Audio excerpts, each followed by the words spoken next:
November 16th, November 21st meeting of Planning and Zoning. 16th, I guess, huh? First order of business would be the minutes from the last meeting of October 19th. Do you have any corrections or additions? We need a motion to approve the minutes. Mr. Chairman, I move to approve the minutes. Do you have a second? Second. Any comments at all? If not, all in favor of the motion say aye. Aye. And opposed, the minutes are approved.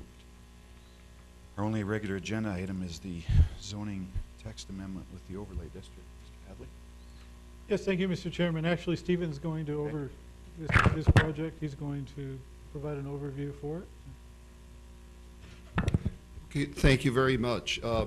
Commissioner Jackson, Planning and Zoning Commissioners, Steve Josephson, City County Planner. This was an item that we discussed last month, and the staff is proposing the adoption of a downtown overlay district. And this initially started because the zoning in the downtown area doesn't permit single family housing. And we've had cases where people have wanted to keep their single family homes and live in them, and they're now considered a non-conforming use. The city has done overlay district before. They did one over on West Villard for the single family homes over there. So this would encompass the downtown area, and you have a map that shows the area that this would cover. So if you recommend approval for this and City Commission approves it, then any single family homes within that area would be considered legal conforming uses, and people could continue to live in them. What this proposed ordinance also does is it would allow for something unique. It would allow for the ability to have a business on one portion, if this is doable through the building process, that they could have a business on one portion of the residence and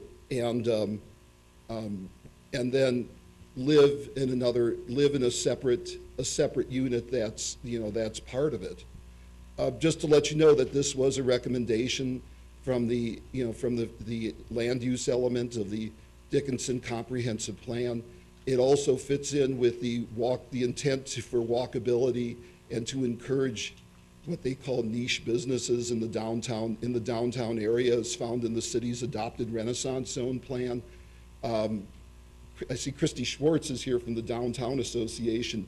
We've worked with the Downtown Association on this, and those members of their board who've reviewed it have concurred with it. So we're here today to ask for that you recommend approval of the proposed text amendment so it can go forward to the city commission for approval. And I'm here to answer any questions you may have. Any questions for Mr. Josephson? Seems pretty straightforward.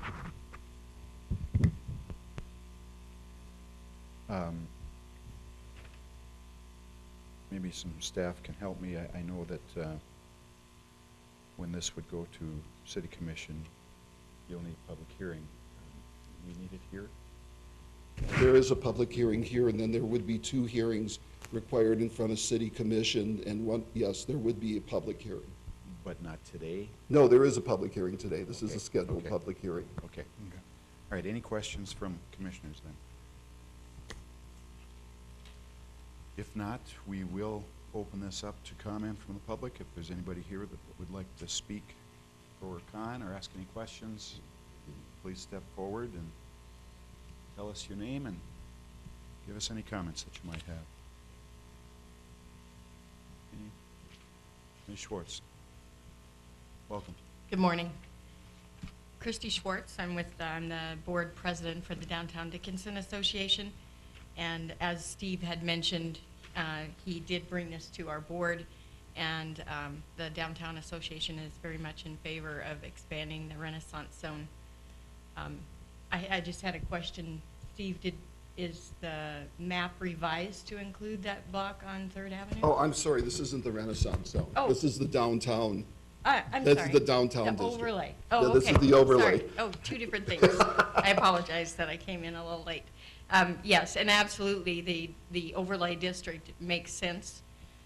for the downtown because, you know, it includes the housing that's in the downtown district, and the usage of that is absolutely, we're in favor of. Thank you, Ms. Schwartz. Anybody else from the public? If not, we will close the public hearing and ask if there's anything else from commissioners. And if not, we simply need a motion to approve the proposed text amendment to our zoning ordinance. I'll make that motion. Do I make it to amend it to the zoning text? Is that how I make it? Chapter 39 zoning under the section 39-05 special overlay district. That would be correct. The purpose is to add a downtown overlay district. We have a motion. Do we have a second? Second. Any discussion on this ordinance change? I just want to make a comment. This is, the realtors really appreciate the commission doing this because it really helps the residents, the commercial people stay where they're at and not have to go through the hassle every time they sell their property. Any other comments? If not, all in favor of the motion say aye. Aye. And opposed? Motion carries.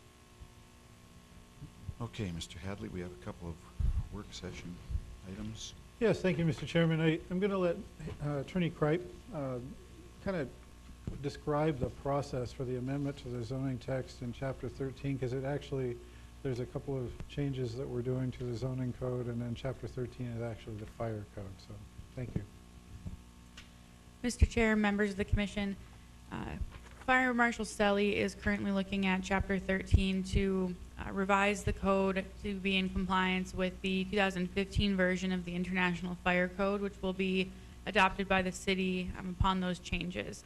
The previous version that's currently enacted is the 2012 version. And so as he goes through that code and tries to unify some of those concepts and streamline some of these things for future amendments, we don't have the draft proposed to you today as he's still working on that. Those changes will have some effects on the zoning code, and so we're going to bring, when those changes are presented by Mr. Stelly, we'll bring those to you for review so you can see how they incorporate into the zoning changes that we'll be doing. And so those documents are going to go hand in hand.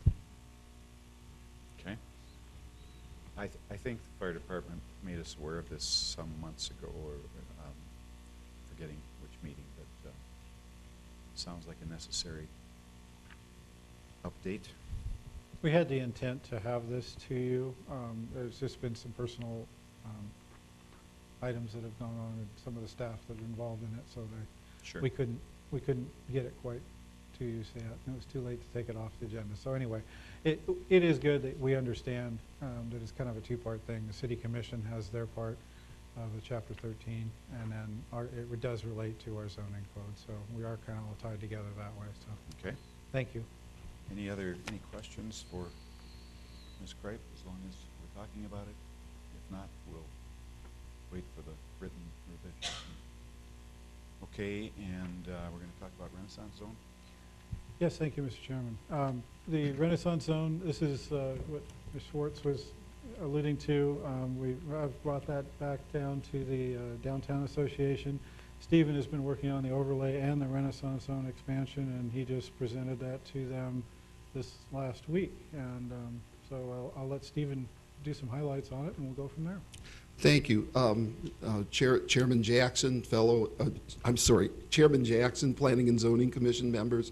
This is just a quick update on where we are with the Renaissance Zone. As you're aware, last year the state of North Dakota changed the Renaissance Zone legislation so that it would allow the city of Dickinson to expand it by 11 more blocks.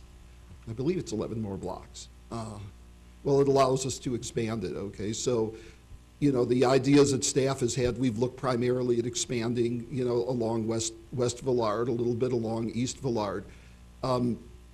We met yesterday with the board of the Downtown Association. We also included a representative from the Dickinson Chamber of Commerce, representative of Stark Development, and also representative from the Convention and Visitors Bureau. And the reason we brought those groups in, those were the groups that were originally involved in the development of the Renaissance Zone back in the early part of this, this century. So we've showed it to them. We've gotten some positive responses from from that meeting. One group that we do want to get in touch with is the hospital. The new legislation allows for an island, for one non-contiguous block that could be part of the Renaissance Zone. And as you're aware, the CHI, St. Joseph Hospital, the original site, has been vacant for, been vacant now for, I think it's been 2-3 years. And we want to talk to the hospital and see if they have any plans for renovation.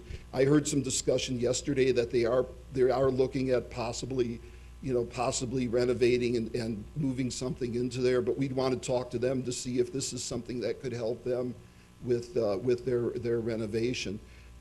Hoping next month to have a presentation for the Planning and Zoning Commission, and then to bring this to public hearing in January or February of 2017. So this is just a quick update on where the Renaissance Zone project expansion is. Okay. Thank you, Mr. Josephson. Certainly sounds like something we should move forward with. Was there any discussion at all, or did I miss you saying it about expansion on the south side or inclusion on the south side? There really hasn't been any discussion of expansion on the south side. One of the things we looked at is where are the Renaissance Zone projects actually happening? And they've been happening pretty much right here in the core of the core of the downtown area. So given that, this has just seemed like a natural area to expand. Commissioner Jackson, if you're aware of anything that's going on the south side, I certainly am not. Well, I am not. I'm thinking about it more from an encouragement standpoint. Was the project a couple, 3 years ago that Alan Christopher did, was that a Renaissance Zone project? That was a Renaissance Zone project, and in that case, what the city had to do was we had to amend our Renaissance Zone plan, take out a block, take out what was known as an unproductive block, and then, remove that from the plan, and then amend the Renaissance Zone to add that block in, so that they could do that. And maybe what we have already is fine. Maybe it's adequate, but it might just be something you want to look at as we're doing this.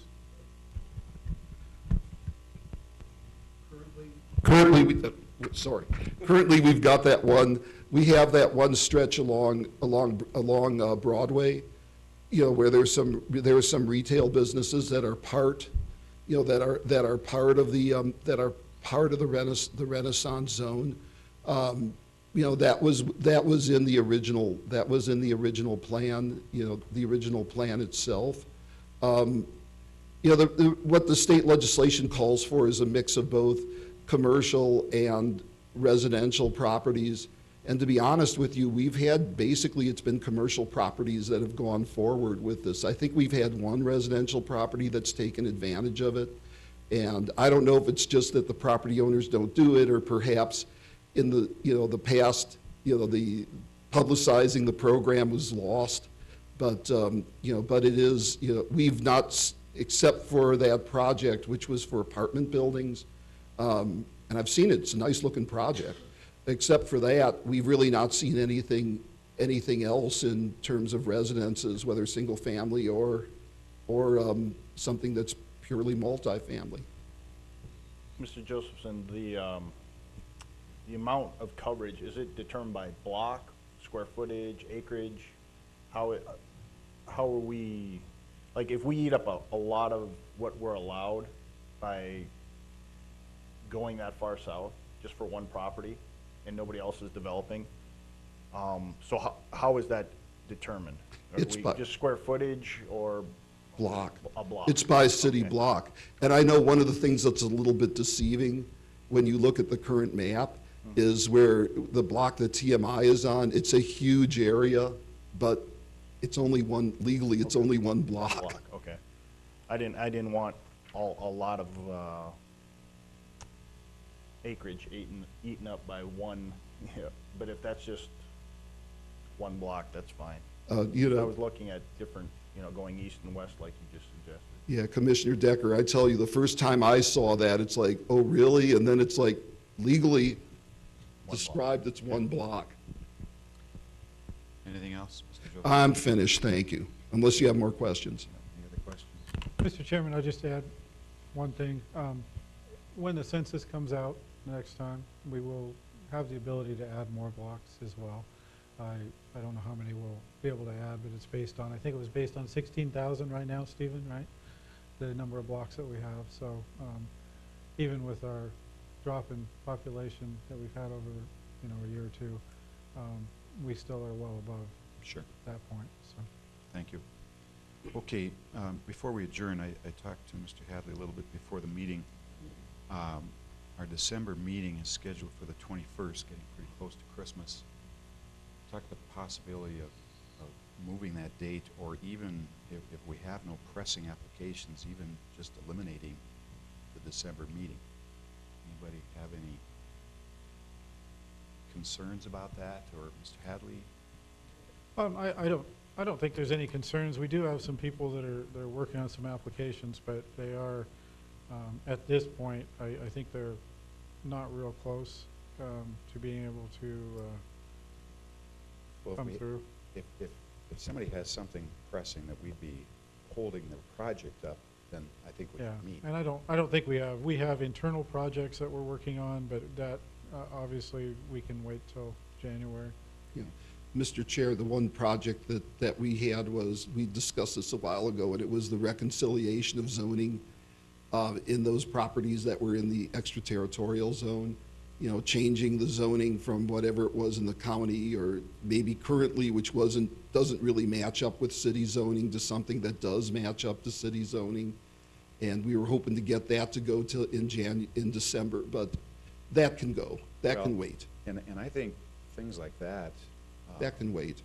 you can go ahead and get us that information early.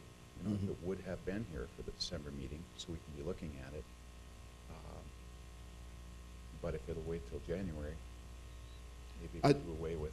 Yeah, we can do that. We can get that to you early so that you'll have some time to look at it, and then we can bring it forward. If that's the pleasure of the Planning and Zoning Commission, then we can just bring that forward in January. Sure. Any concerns about that? No.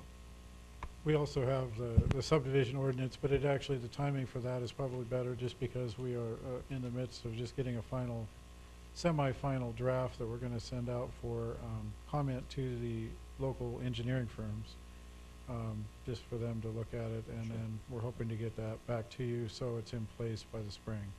And working on applications, all of our applications, right now we have a unified development application, which just is, it's a little confusing because it's an application that you can apply for everything that we do, and it's one application, and so a lot of the items on it are non-applicable.